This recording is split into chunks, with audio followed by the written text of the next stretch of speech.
नमस्कार। आप देख रहे हैं बिटर ट्रूथ। पूर्व जन्म इंग्लिश में अगर कहा जाए तो रीबर्थ।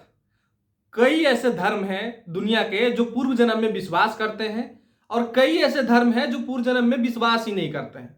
अगर इंडियन सब कॉन्टिनेंट की बात की जाए तो इंडियन सब कॉन्टिनेंट में जन्म लेने वाला जो धर्म एक तरह से है, चाहे हिंदू ले लीजिए और हिंदुइज्म से ही निकला हुआ धर्म, बौद्ध, जैन, ये धर्म जो है ये पूर्व जन्म की बात करता है।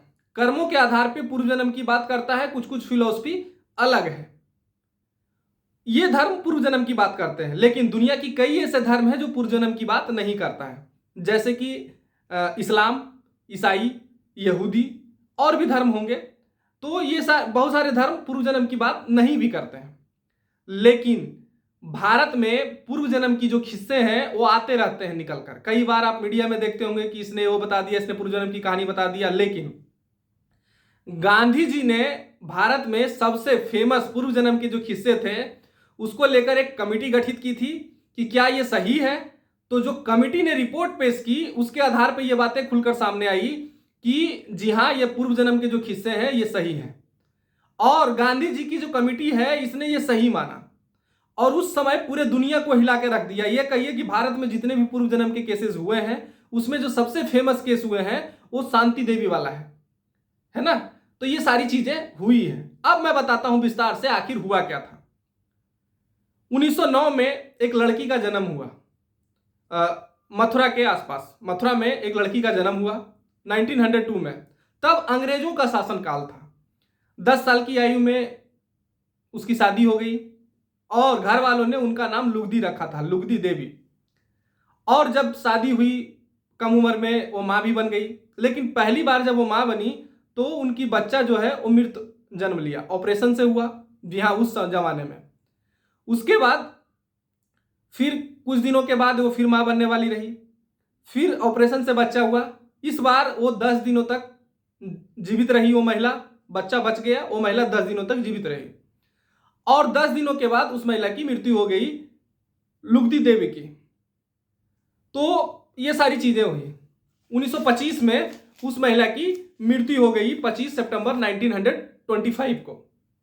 उसके बाद ठीक 10 महीने के आसपास, 10 महीने के बाद 11 दिसंबर 1926 को दिल्ली में एक महिला का, एक जो कहिए कि फीमेल गर्ल्स साइड का फिर जन्म हुआ और वहां पर उनके पिताजी या माँ बाप परिजनों ने उसका नाम शांति देवी रखा।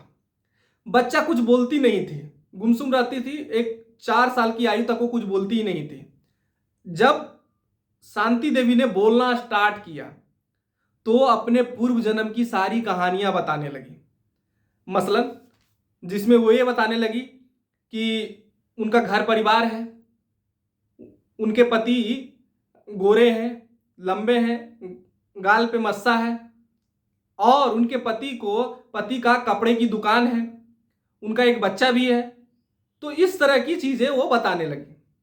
जब ये सारी चीजें हुई, लेकिन आपको पता है कि जो हिंदू धर्म को मानते हैं पहले के जमाने वाले, आपके जमाने वाले छोड़िए, तब की महिलाएं, जी हाँ अभी भी, मतलब हम लोगों की मदर तक की पीढ़ियों को कहे तो महिला जो है वो अपने पति का नाम नहीं लेती थी। तो शांति देवी सब बता देती थी, लेकिन ये नहीं बताती थी कि उसके पति का नाम क्या है। ये भी बता देती थी कि जी हाँ मथुरा में कपड़े की दुकान है मेरे पति का, सब बताती थी, लेकिन ये नहीं बताती थी कि क्या नाम है पति का।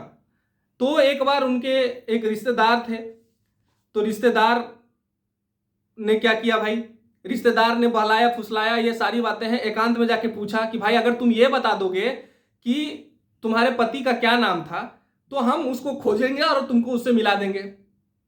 तब जाके शांति देवी ने अपने पति का नाम केदारनाथ चौबे बताया। और ये केदारनाथ चौबे जो है मथुरा में जो मंदिर है उसके सामने दुकान देते थे, कपड़े की दुकान।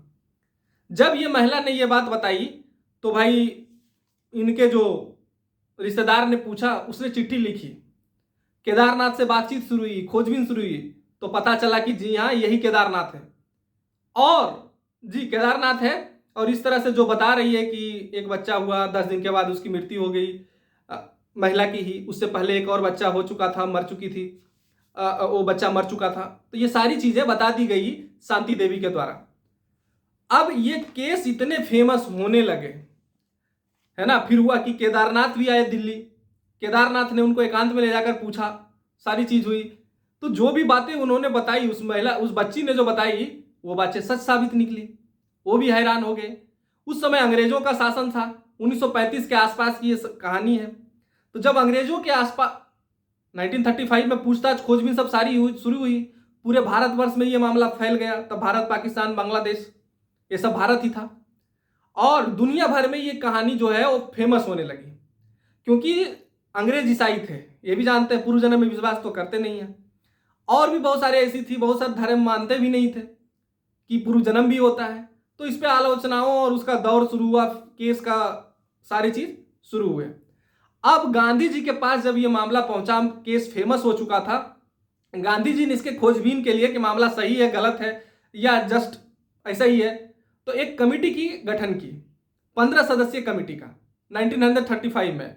और 1936 में इस कमेटी ने एक रिपोर्ट दी, जिसमें उस कमेटी ने यह कहा कि ये जो पूर्व जन्म के कहानियां, ये जो पूर्व जन्म के जो एपिसोड आए हैं, है ना, ये जो महिला शांति देवी है, ये जो भी बता रही है सब सही है।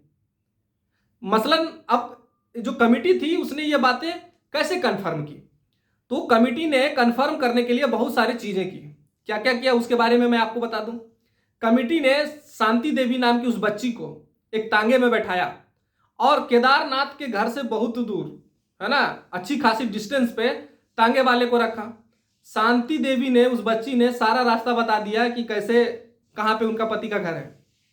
हाँ, और वे भी बताती थी कि उनको चौबन कहा जाता है, वो चौबन है। अब चौबन का मतलब आप समझ सकते हैं, क्योंकि केदारनाथ चौबे उनके पति का नाम था, तो लोग उनको चौबन कहते थे जब वो पहली जन्म में थी। तो ये सारी चीजें उस महिला ने बताई। साथ ही साथ उस महिला ने यह भी बताई कि केदारनाथ ने हमसे यह वादा किया था कि हम दूसरी शादी नहीं करेंगे। ये उनकी तीसरी शादी थी, मतलब इस महिला के साथ, लुगदी देवी के साथ इनकी दूसरी शादी थी। बाद में केदारनाथ चौबे ने यह कहा था कि हम अब तीसरी शादी नहीं करेंगे, इस महिला से वादा किया था। लेकिन यह महिला से वादा करने के बाद भी केदारनाथ ने तब तक तीसरी शादी कर लिया था। तो केदारनाथ से जब लुगदी ने यह बातें की तो केदारनाथ चुप रह गए, आपने तो हमसे ये वादा किया था, तो फिर आपने ऐसा क्यों किया। तो ये सारी चीजें होती रही। उसके बाद जब महिला घर पहुंची तो उससे पहले ही महिला ने यह बताया कि उसका एक मटका में एक पैसा जमा करके रखा हुआ है। आपको पता है कि भारत में महिलाएं अभी भी, गृहिणियां जो होती है, जो घरेलू महिलाएं होती है, वो कुछ पैसे बचा कर रखती है, और जब परिवार संकट में आता है तो उस पैसे को देती है, जिससे परिवार का संकट टाला जा सके। पैसे की अगर कमी हो तो, धन अर्थ की कोई कमी हो तो उस समय उस महिला ने बचाकर पैसे रखे थे, लुगदी देवी, जो बाद में शांति देवी हुई। और एक घड़े में पैसा रखा गया था। हम लोग जब छोटे थे तब भी ये बातें होती थी कि चलो घर में, हमारे पूर्वज जो दादी यहां रख देती थी, वो वहां रख देती थी, इस तरह से चलती रहती थी। जब लुगदी घर पहुंची तो घड़ा निकाला और घड़ा से पैसे निकाला, और ये बात सच साबित हुआ। साथ ही साथ उन्होंने लुगदी घर पहुंचने से पहले यह भी बताया कि हमारे घर में एक कुआं हुआ करता था, कुआं भी निकला। तो जब ये सारी चीजें हुई, उस आधार पे कमेटी ने रिपोर्ट पेश की कि शांति देवी का पुनर्जन्म की जो कहानी है, लुगदी देवी का, ये सच है ना, ये सच है। अब पूर्व जन्म की ये जो कहानी है, ये सबसे ज्यादा फेमस केस हुआ क्योंकि गांधी जी खुद इन्वॉल्व हो गए थे, अंग्रेज बहुत सारे लोग इन्वॉल्व हो गए थे, है ना, कौतूहल का विषय बन गया था, कई लोग रिसर्च करने वाले आए। और शांति देवी जिंदगी भर नाराज रही कि उनके पति ने उनसे वादा किया था कि वो शादी नहीं करेंगे, तीसरी शादी। फिर उन्होंने उनके मरने के बाद भी शादी कर लिया, और शांति देवी ने कभी आजीवन शादी नहीं किया। ये चीजें भी हुई। तो पूर्व जन्म की ये जो कहानी है, ये एक फेमस एपिसोड है भारत के पूर्व जन्म के, जो जितने किस्से हैं सबसे ज्यादा, और जो भी प्रूफ के साथ सारी चीजें हैं, वो बताता है इस पूर्व जन्म की कहानी को, जिसमें गांधी जी खुद इन्वॉल्व थे। जो भी मेरे को देख रहे हैं, बहुत बहुत धन्यवाद। चैनल को सब्सक्राइब, लाइक, शेयर करिए। जय हिंद, जय भारत, जोहार, धन्यवाद।